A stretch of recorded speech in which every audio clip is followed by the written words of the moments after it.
যে এটা কেন করা যাবে না, অথবা এখানে কেন দাঁড়ানো যাবে না, অথবা কেন রাস্তা খালি করে দিতে হবে, কেন চলে যেতে হবে।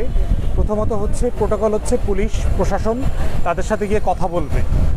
দ্বিতীয়ত হচ্ছে কথা শোনা না আসলে আপনি টিয়ার সেল নিক্ষেপ করতে পারেন, সাউন্ড গ্রেনেড মারতে পারেন, আপনি বায়োনেট চার্জ করতে পারেন, হুইসেল দিতে পারেন, অনেক কিছু আছে।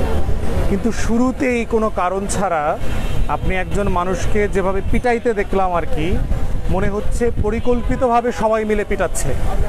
পুলিশ, যৌথ বাহিনী এবং ছাত্রলীগের ক্যাডার জাতীয় পার্টির অফিস থেকে বাইরে হয়েছে, হলুদ হেলমেট পরা দেখলাম।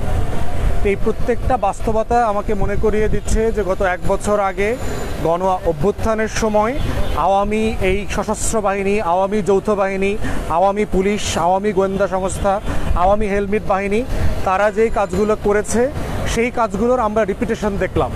আমাদের বক্তব্য খুব পরিষ্কার, সেনাবাহিনীর যেই সদস্য, যৌথ বাহিনীর, পুলিশের যেই সদস্য এই কাজের সাথে ইনভলভ, তাদেরকে শুধুমাত্র চাকরিচ্যুত করলে হবে না, তাদেরকে ভারতের পতাকা পরায়া জেলে পাঠাইতে হবে, দেশের মানুষকে বোঝানোর জন্য যে ওরা বাংলাদেশের না, যারা পিটাইছে এরা আসলে দিল্লির গোলাম।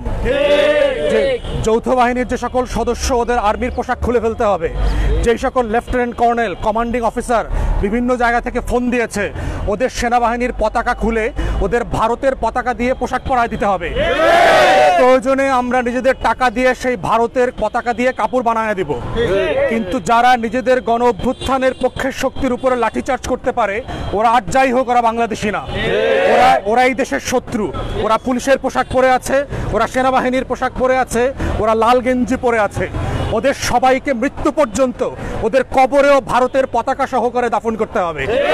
এই ধরনের লোকদের বাংলাদেশের কাপড়ে পরা, বাংলাদেশের উর্দি পরে, বাংলাদেশের বিভিন্ন বাহিনীর পোশাক পরে দায়িত্ব পালন করার কোনো এখতিয়ার নাই।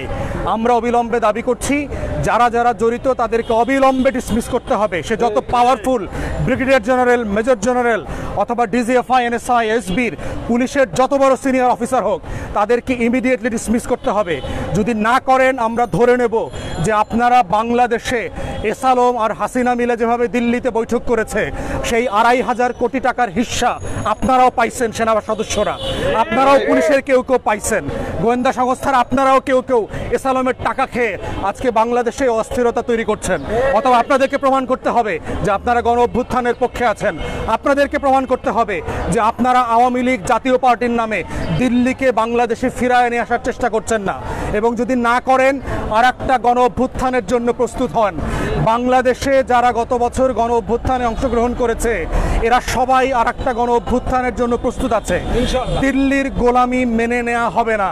আওয়ামী লীগের নামে, জাতীয় পার্টির নামে সেনা সদস্যদের একটা অংশ উপরের দিকে যারা দিল্লির গোলামি করছে, সেনাবাহিনীর অধিকাংশ সদস্য, জওয়ান এবং জুনিয়র অফিসাররা দেশপ্রেমিক। পুলিশের মধ্যে আমরা ধারণা করতে চাই তারা দেশপ্রেমিক। যারা দিল্লির গোলাম আছে, এই গোলাম মুক্ত বাহিনী আমরা দেখতে চাই, অবিলম্বে দেখতে চাই। পরবর্তী গণ অভ্যুত্থানের হিংস্রতা থেকে কিন্তু আপনারাও বাঁচবেন না, এটা মাথায় রেখে আপনারা দায়িত্ব পালন করবেন। আমরা সকল রাজনৈতিক দলকে বলছি, আপনারা সবাই মিলে একত্রিত হন। নিজেদের ভিতরে যে বিভক্তি আছে সেগুলো আলোচনা করে শেষ করেন।